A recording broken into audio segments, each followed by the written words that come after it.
സ്വതവേ serious readers എന്ന് സ്വയം വിശേഷിപ്പിക്കുന്ന മലയാളി വായനക്കാർക്ക് ഈ പുസ്തകം സ്വീകാര്യമാകുമോ എന്നറിയില്ല. എന്നിരുന്നാലും റോംകോം പുസ്തകങ്ങൾ ഇപ്പോൾ ഇന്ത്യയിൽ പ്രചാരം കൂടി വരുന്നത് കൊണ്ട് തന്നെ ചിലപ്പോൾ ഞാൻ നേരത്തെ പറഞ്ഞ കാര്യത്തിൽ ഒരു മാറ്റം ഉണ്ടാകാം. ഈ ജോണറിൽ എഴുതുന്ന ഇന്ത്യൻ എഴുത്തുകാരുടെ എണ്ണവും കൂടി വരികയാണല്ലോ.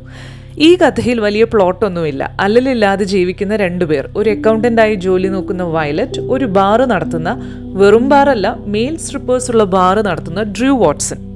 അവരുടെ സ്നേഹബന്ധത്തിൻ്റെ കഥ. കുറച്ചുകൂടെ ചുരുക്കി പറഞ്ഞാൽ ഒരു ചീസി സ്റ്റീമി റൊമാൻസ്. ഒരു അക്കൗണ്ടൻ്റായി ജോലി നോക്കിയിരുന്ന വയലറ്റിൻ്റെ അമ്മ മൂൺബീം ഒരു സൈക്കിക്കാണ്. എന്ന് വെച്ചാൽ പല കാര്യങ്ങളും മുൻകൂട്ടി അറിയാൻ കഴിവുള്ള ആൾ. അതുകൊണ്ട് തന്നെ പലരും, പ്രത്യേകിച്ച് പോലീസൊക്കെ, ഒട്ടും തെളിയിക്കാൻ പറ്റാത്ത കേസുകളിൽ മൂൺബീമിൻ്റെ സഹായം തേടാറുണ്ട്. അവർ അതിന് ഫീസും വാങ്ങിക്കാറുണ്ട്. അതിനായി അവർക്കൊരു ഓഫീസുമുണ്ട്. എക്സാജറേഷൻ ഒന്നും അല്ല കേട്ടോ, ഇത്തരം കഥാപാത്രങ്ങളെ ഞാൻ അമേരിക്കൻ നോവലുകളിൽ പലതവണ വായിച്ചിട്ടുണ്ട്. അങ്ങനെയിരിക്കെ മൂൺബീമിന് കാലിന് പരിക്കുപറ്റി ആശുപത്രിയിലാകുന്നു.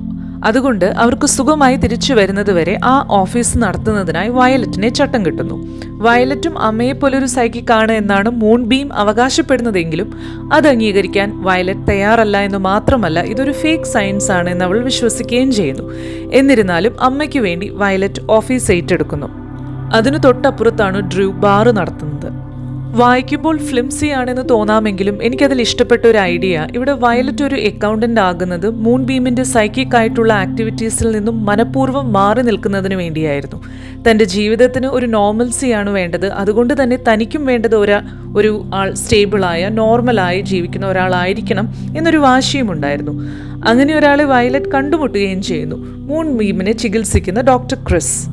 എന്നാൽ എന്തുകൊണ്ടോ ഡ്രൂവിനോട് തോന്നുന്ന ഒരു ഇഷ്ടം അവൾക്ക് ക്രിസിനോട് തോന്നുന്നില്ലെങ്കിലും അവൾ അത് അംഗീകരിക്കാൻ തയ്യാറാകുന്നില്ല.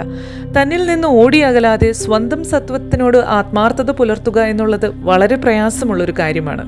പലപ്പോഴും നമ്മൾ സൊസൈറ്റൽ നോംസിൻ്റെ കെട്ടുപാടുകളിൽ പെട്ടുപോകുന്നു. അത്തരം സാഹചര്യത്തിൽ നിന്ന് വയലറ്റ് എങ്ങനെ മോചിതയാകുന്നു എന്ന തരത്തിലേക്ക് കാര്യമെത്തുന്നു. പക്ഷെ ഒരു ചീസി റൊമാൻസ് ആയതുകൊണ്ട് തന്നെ അത്തരത്തിലാണ് എഴുത്തും സാഹചര്യങ്ങളൊക്കെ പോകുന്നതും.